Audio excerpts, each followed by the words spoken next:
Hi, and welcome to Garden in the Burrow. My name is Cheryl, and today we're going to talk about my favorite hydrangea and also why it's purple.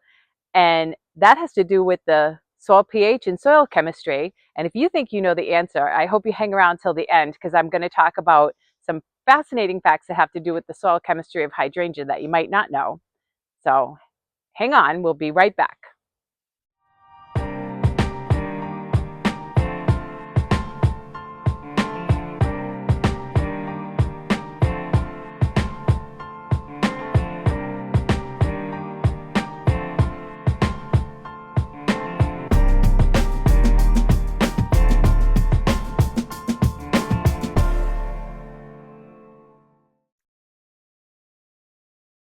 I'm standing here in the red shed garden right in back of my favorite hydrangea, Hydrangea macrophylla twist and shout.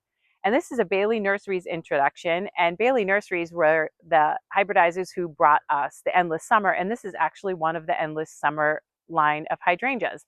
And this hydrangea is a cross between Hydrangea Lady in Red and Hydrangea Pennymac. And from Lady in Red, it gets its beautiful lace cap flowers and its nice sturdy stems. And also in the fall, its foliage will turn a beautiful burgundy color, and that comes from that parent as well. And from Hydrangea Pennymac, it gets its amazing ability to rebloom.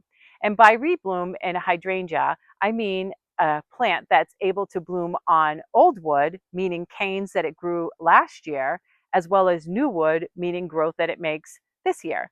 So here in New England, we often struggle with our hydrangeas because the canes that the plant had last year that have flower buds already set on them don't make the winter.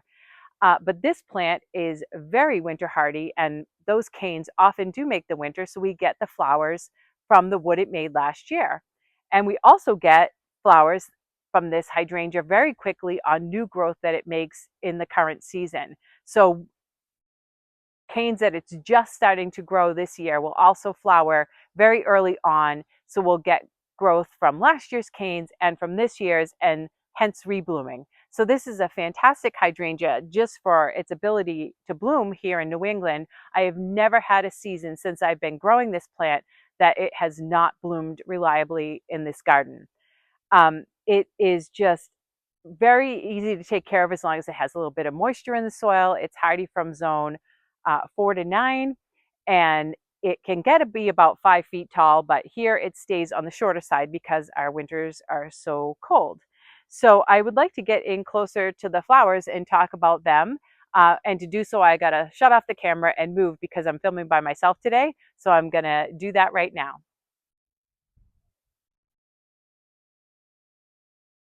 So when we're looking at what we call the flower of this hydrangea, it's called the lace cap. And you see these big flowers, or what we think of as flowers, and those are actually sepals. And the little tiny things that the bee is on, fertilizing and pollinating, those are actually the true fertile flowers. So altogether, those little fertile flowers and the sepals are called the inflorescence. And those big, colorful sepals that we see on these hydrangeas are meant to attract not only the bees, but they do a pretty good job at attracting us.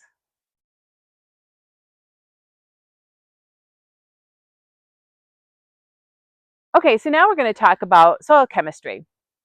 And I'm going to be completely honest with you. I failed chemistry in college, and this is going to be a very rudimentary understanding of soil chemistry and soil pH. And I've been trying really hard to learn a lot of soil chemistry and science as it relates to plants in the past few years. So again, it's going to be a little rudimentary lesson, but I think it will be pretty effective trying to get the point across that I'm trying to make, which is that this hydrangea, as are many others, is dependent on soil pH for its flower color. So oftentimes when you buy a hydrangea at the nursery, you might go in and buy a blue hydrangea in a pot and then come home and plant it in the ground, only to find out a couple years go by and that plant is now blooming pink. And that's because your soil pH is high. So what is soil pH? So that's a measure of the acidity or alkalinity of the soil that you're growing the plant in. And you can find out your soil's pH by doing a simple test that you can buy at any hardware store, following the instructions. And the results will tell you if your soil is on the low end or acidic, below 5. Neutral would be between 5.5 and 6.5, and anything above 7 would be considered alkaline or sweet. Here in New England, we often have acidic soils, but not very acidic soils, like just marginally acidic soils.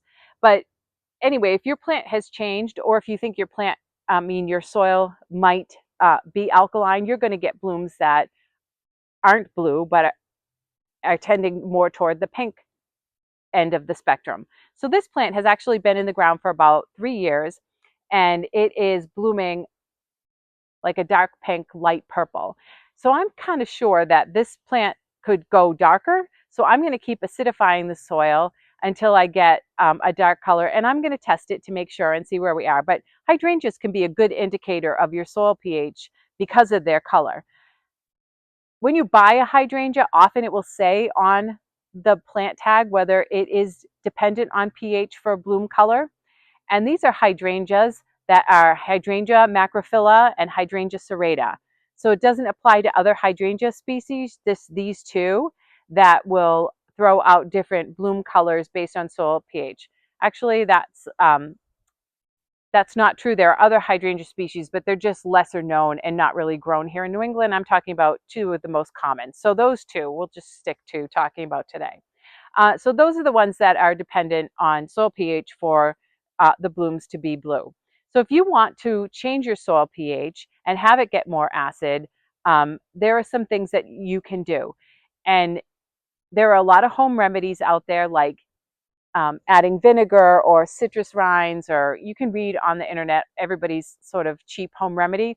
But I'll tell you, in the long run, it's easiest and fastest to use a product designed exactly to lower your soil pH.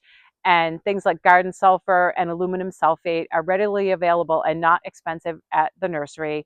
And you get them and you just follow the package directions as best you can, meaning read them and then do what it says. So if it's telling you to add a certain amount over a certain interval, follow that, because you're not going to speed it up by dumping the whole bag.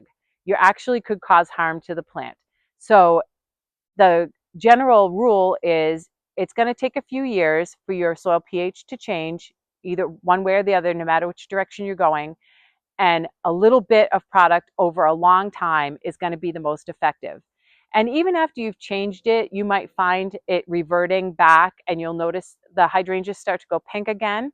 And then you just add more soil acidifier, because your soil can revert back to where it was before you started the process. So again, this is going to take a few years, and adding a little bit of whatever you bought, whether it's aluminum sulfate or garden sulfur, over a long period of time is going to give you the best results. So now that you've acidified your soil, the second thing that this hydrangea needs is aluminum. And there are aluminum ions in the soil, and actually just aluminum in the soil, and it becomes trapped or bonded down in there if the soil pH is too high. And the hydrangea needs to be able to mine up that aluminum into its flowers to turn them blue. So that's part of the process. So using aluminum sulfate, you're actually adding more aluminum to the soil, giving the plant a better chance of having more aluminum to draw up. And honestly, it doesn't take much. There's micrograms of aluminum in the flowers when they turn blue. But aluminum sulfate, again, will provide the aluminum and acidify the soil. So that the plant can now draw up the aluminum once the pH is below 5, and it sends it right to its flowers. And that's what turns the flowers nice and blue. So what's interesting about that is an article that I was reading that was published in American Scientist, and they published a whole study on the chemistry of Hydrangea macrophylla. And they were trying to, just study how the plant drew up nutrients, how it used the aluminum. And in the study, somebody asked the question, what would happen if we tried to bypass the plant itself, the roots, and changing soil chemistry over time, lowering the pH, and then having the plant drop the aluminum? What if we just skipped all that and put the aluminum right on the flowers. So in the flowers, there's actually a pigment that determines flower color that's already in there. And they found a way to concoct an aluminum spray that was mixed with something else. And I'm not going to say what it is because I know I'm going to get it wrong. So I'm going to link the study so you can read it for yourself. And they actually applied it to the plant as a spray. So using aluminum, they sprayed on the flowers, and the aluminum actually bonded with the pigment in the flowers without ever actually going through the plant's root system, and it turned the flowers blue. So I was so intrigued by that, and that study is just so much fun to read. People who study plant science and ask questions like that are my heroes, and I truly enjoy reading about their work. The other interesting thing about the aluminum presence in the flowers of this hydrangea is that the aluminum will stay present. So when this flower dies back and turns brown, and when the plant is going dormant for the winter, that aluminum is still in the flower. So you can cut off the inflorescence and you can bury it in the compost, in the soil, right underneath the hydrangea. And you're recycling, even though it's only micrograms of aluminum, you're still recycling it right back into the plant that it came from. And I think that's also, it makes that garden chore feel less chory because you're actually sort of, uh, I guess, fascinated or interested in that whole concept of recycling that aluminum. And so it seems fun, I guess, or at least to me it does. So anyway, I thought that was also very interesting about hydrangea macrophylla. So this plant, again, so garden worthy, even no matter what color it was. Even if this was pink, I would still adore it. It is one of the most reliable bloomers um, that there is. The Heritage Museum down in Cape Cod, Massachusetts, they actually grow a staggering number of hydrangeas, and they report all the time on their successes and failures. And actually, this plant has been rated by them to be one of their most prolific rebloomers and such a stellar plant in their garden. And it's also been a very stellar plant in this garden. So even if it was pink, purple, or blue, I would still love it. And I hope you enjoyed this little introduction to this plant and our little lesson in soil chemistry.